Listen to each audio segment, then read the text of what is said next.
오늘의 말씀은 가까이 가지 말라라는 말씀으로 이 새벽에 말씀을 열도록 하겠습니다.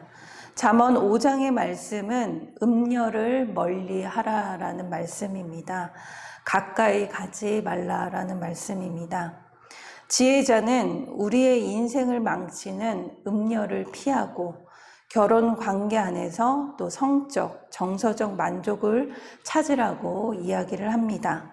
그래서 지혜자는 듣는 이를 부르며 내 아들아 라고 부르며 내 말을 귀를 기울여 집중할 것을 촉구하고 있습니다.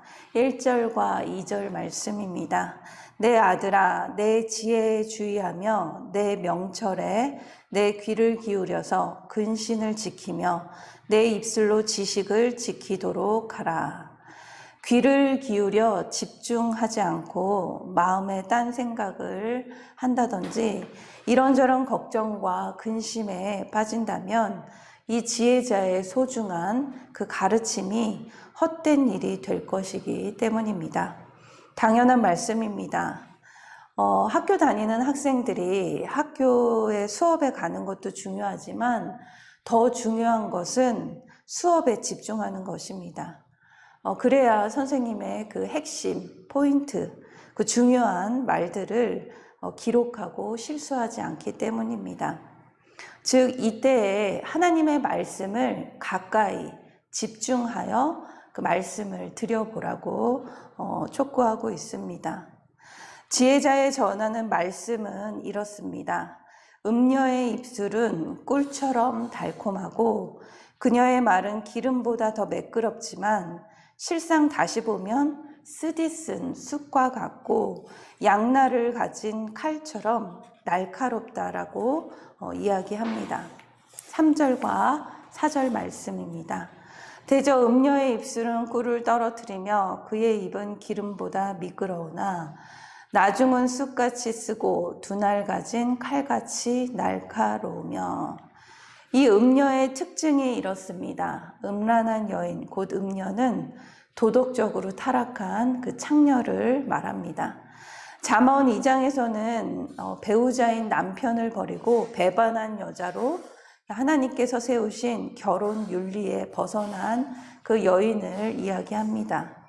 처음에는 꿀처럼 달콤하기에 성도가 하나님의 말씀을 날마다 주의하고 듣고 지키지 않으면 이 음녀 같은 세상의 유혹에 마음을 빼앗길 수밖에 없습니다.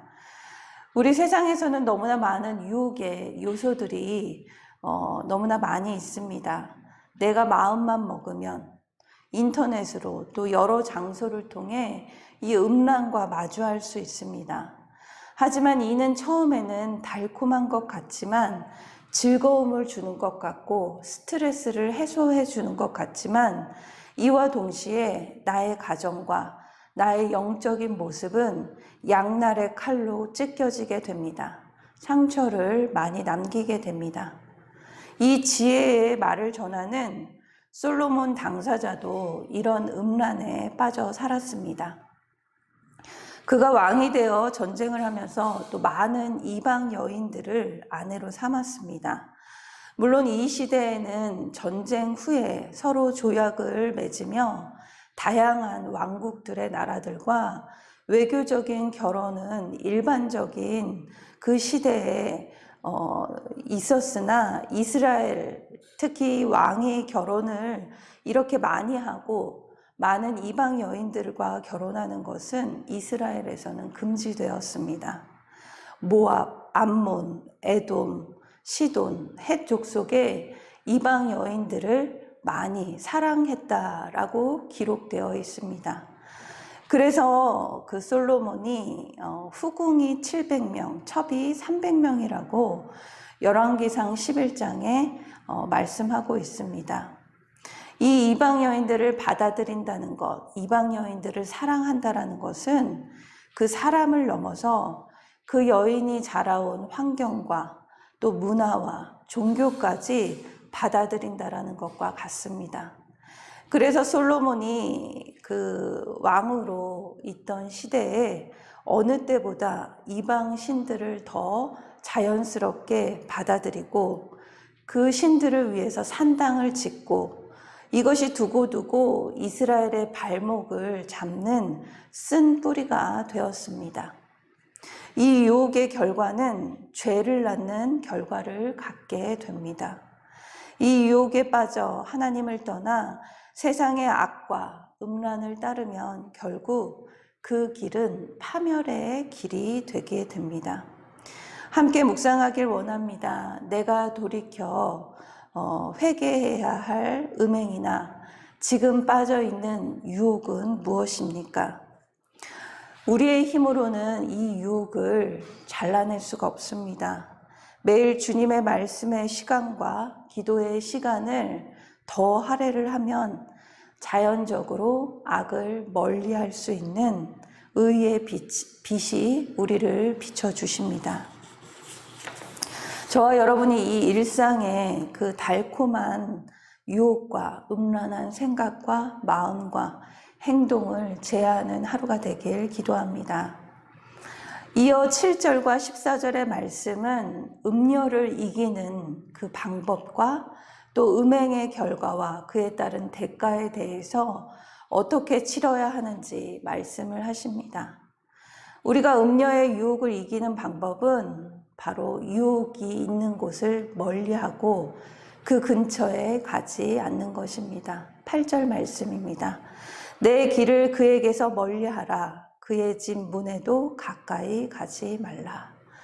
우리가 잘 알고 있는 36개 주랭랑이 있죠. 이것은 병법으로 전쟁에서 여러 상황 가운데 승리할 수 있는 계책을 적은 책이 바로 병법입니다. 이 병법의 36개 중 마지막 계책인 36개 주의 상책입니다. 우리가 잘 알고 있는 36개 주랭랑과 비슷한 의미를 가지고 있어서 대체되어 쓰이기도 합니다.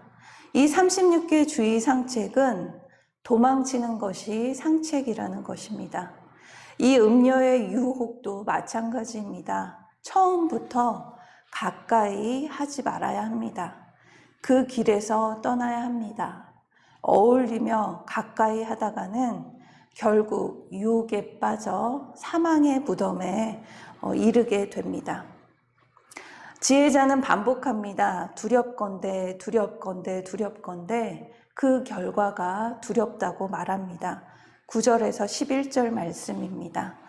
두렵건대 내 존영이 남에게 잃어버리게 되며 내 수완이 잔인한 자에게 빼앗기게 될까 하노라. 두렵건대 타인이 내 재물을 충족하게 되며 내 수고한 것이 외인의 집에 있게 될까 하노라. 두렵건대 마지막에 이르러 내 몸, 내 육체가 쇠할 때에 내가 한탄하여. 잠깐의 쾌락을 쫓으면 거기에 삼켜져 하나님의 형상으로 그 인간의 존엄성을 잃어버리게 됩니다. 그뿐 아니라 가정이 붕괴하고 상처받고 흩어지게 됩니다. 그러므로 성도는 주님 앞에서 우리가 언젠가는 그 주님 앞에 설 날을 생각하며 음란한 것은 그 모양이라도 버려야 하고 가까이 하지 말아야 합니다. 함께 묵상하길 원합니다. 유혹에 빠진 결과 어떤 일을 겪었습니까? 유혹에서 벗어나고자 내가 멀리하고 또 가까이 하지 말아야 할 것은 무엇입니까? 성경은 우리 몸은 하나님이 거하시는 성령이 거하시는 성전이라고 말씀하십니다. 죄와 쾌락의 도구가 아닙니다. 그렇게 우리의 몸을 음행을 위한 불의의 무기로 죄에게 내주지 않고 의의 무기로 하나님께 드려야 합니다. 이 방탕한 생활은 건강뿐만 아니라 우리의 삶까지 망가뜨리고 육체를 쇠약하게 하고 인생의 마지막에 후회를 남기게 됩니다. 솔로몬도 이 모든 음행과 유혹과 이 죄에 빠지다가 결국 노년의 때에 후회를 하며 청년들에게 전도서에서 이렇게 말씀하고 있습니다. 헛되고 헛되고 헛되니 모든 것이 헛되도다. 결국 청년의 때 공고한 날이 이르기 전 너희를 창조하신 너희 하나님을 기억하라라고 말씀하십니다. 후회하고 아무 소용없을 영원한 멸망에 이르기 전에 아직 돌이킬 기회가 있는 오늘 나를 위한 훈계를 듣는 저와 여러분이 되길 기도합니다. 함께 묵상하길 원합니다. 지금 내가 듣기 싫어하고 소홀히 여기는 훈계와 꾸지람은 그 가르침은 무엇입니까? 저와 여러분이 공고한 날이 이르기 전 주님이 주신 지혜의 말씀을 내 말씀으로 받아들이는 하루가 되길 기도합니다. 악을 멀리하고 의의 무기로 오늘도 우리의 몸을 주님께 드리는 거룩한 하루가 되길 소망합니다. 다 같이 기도하도록 하겠습니다. 사랑의 하나님, 오늘도 말씀을 통해 나의 유혹의 자리를 깨닫게 해주셔서 감사합니다. 세상의 유혹의 속임에 저의 마음이 빼앗길 때가 많았습니다. 음란, 물질과 욕심에 마음을 빼앗기고 살았습니다. 이제는 나의 몸이 성전인 것과 성령이 내 안에 계시다는 것을 매일 말씀을 통하여 확증하며 기도하며 유혹의 자리를 떠나 주님의 의의 자리에 거하는 하루가 되길 기도합니다. 그리하여 오늘도 주님의 지혜의 훈계를 듣기를 즐겨하는 주님의 백성들, 우리 소명의 공동체 가정이 되길 원합니다. 주님의 돌보심으로 감사와 은혜가 넘치는 하루가 되길 기도합니다. 오늘도 우리를 인도하여 주시옵소서. 감사드리며 예수님의 이름으로 기도드립니다. 아멘.